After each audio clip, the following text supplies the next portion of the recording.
From the Oklahoma newsroom, it's time for another Energy FC weekly update, and it's a winning streak for the Energy. I'm joined on the telephone by Jimmy Nielsen, the head coach. And Coach, you guys just keep winning. Last night, Wednesday night, it was a U.S. Open Cup victory against the Colorado Springs Switchback FC, 2-1 victory. Some great goals by your guys late in this game. Did you feel like they were just building towards those late goals?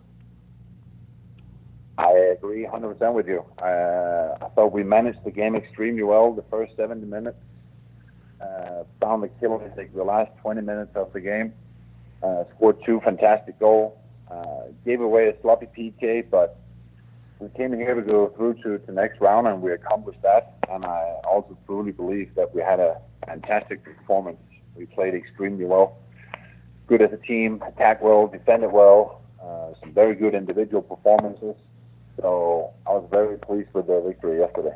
Yeah, a goal in the 73rd minute by Jose Barril. That was a really nice move in the box, crafty move in the box to get that one. You scored the insurance goal, and like you say, a PK kick late that got the Switchbacks on the scoreboard, but not enough to beat your guys. And now winners of 4 in a row. Are you starting to get out of your guys what you were hoping whenever you guys were going to turn the corner and start winning some matches? Yeah, I'm not a big fan of, but the schedule in the beginning were not with us.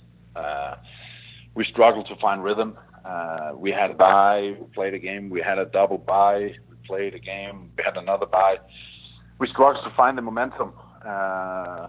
Now we see when we get games here what the team is really made of. You know, we're finding the rhythm, we're getting momentum. The team is getting together, the individual guys stand out. I think we're seeing now what this team has potential to do. But now we're going into a ridiculous, crazy schedule with a lot of games coming up in a short time. We'll play on Saturday here in Switchbacks again. We'll play Tuesday against Phoenix. We'll play Saturday against San Antonio. We'll play Tuesday in Rapids, Friday in Portland, Monday in Seattle, Saturday in Vancouver. So it's a crazy schedule, but it is what it is. Yeah. And whoever made that schedule before the season is definitely not an Oklahoma City fan. Well, you throw in that extra game after winning last night because you advanced to the 4th round of the U.S. Open Cup. You'll get to play again like you did a year ago in the 4th round, to play an MLS team this time around. It'll be the Colorado Rapids. You mentioned that game on June 13th in Commerce City, Colorado. Second consecutive trip for your guys to get to this round of the U.S. Open Cup. Played Dallas FC in this round last year, the eventual champs of the Cup. Obviously a challenge playing an MLS team, but you got to think that your guys have to feel good once they get to that match. What's that challenge? I know this is still a couple matches away, but the challenge of playing an MLS team in the Open Cup. Well, the challenge is we're playing a very, very good team. Mm-hmm. Very strong team. They struggle a little bit in the league at the moment. That's what we have to try to take advantage of. We hopefully come into that game with a good confidence. We saw last year that we can do some damage to the MLS teams if we playing with the heart and with the brain.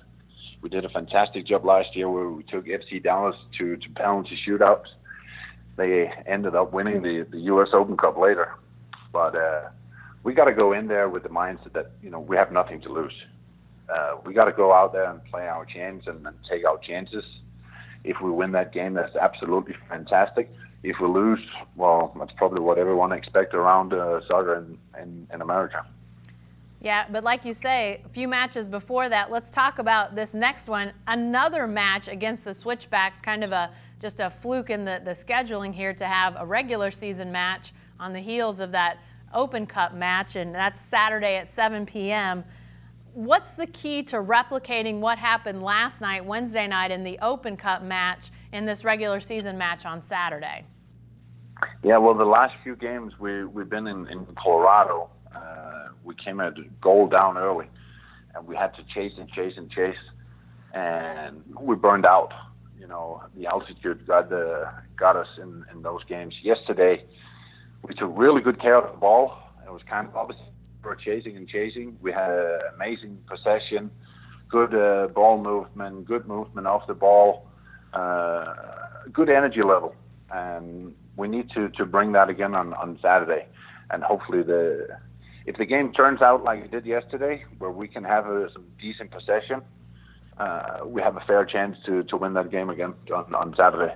Yeah, you guys will come down out of the mountains back to the flatlands, back to the lowlands after that match on Saturday. You have a Tuesday home match, finally back at Taft Stadium against Phoenix Rising, and we've talked a little bit about these guys because they're a group that has a couple very familiar names in international soccer, and Omar Bravo, who played for Chivas and actually traveled to Taft Stadium last summer when you all played that friendly against Chivas. Now he's with Phoenix. Jimmy, his skill, obviously it's well known, but what does he bring to Phoenix, and what sort of radar do you have to have up when you're going against a guy that has as much international experience as Omar Bravo? Well, on the field, he's bringing a lot of experience. He got a lot of experience from playing in Mexico, in the MLS, in Europe, with the national team of Mexico. So he's a smart, intelligent player. He's getting a little bit older now. He lost a little speed, but he still has a fantastic nose for goals. Obviously, off the field, the marketing is huge with Omar Bravo on the Hispanic market. And they're doing a great job in Phoenix. They have a great support out there. We were a little, in my opinion, unlucky not getting a result out there last time we played Phoenix. So if we, as a minimum, can match that performance we had at Phoenix, again, there's a fair chance we'll get a good result. You mentioned earlier this crazy stretch of games that you've got coming up. Saturday, Tuesday, then 4 in 10 days, and all over the place. Do you do anything different with your team? I mean, you mentioned earlier the momentum is great, and when you play a lot of games, you're able to continue that. But do you rest more? Do you do some things different in your training? How do you sort of approach having such a crazy schedule for these next couple weeks? It's all about good planning, good travel schedule, good recovery, get the right amount of rest. Some rotation as well in the teams this stretch here with a lot of games, so we constantly have good energy. We made some changes yesterday. The guys that haven't played a lot had a fair chance to get some good minutes yesterday, and they did a tremendous job and just proved that we have a good deep roster, and we're not afraid to use those guys in this stretch. Well, we're going to get to see a lot of soccer, a lot of energy in the next couple weeks. Again, a Saturday night match out in Colorado, 7 p.m. And then the energy returns to Taft on Tuesday night to face Phoenix. For ticket information, for match info, go to energyfc.com and be sure to stay with the best coverage team anywhere at newsok.com and every day in the Oklahoma.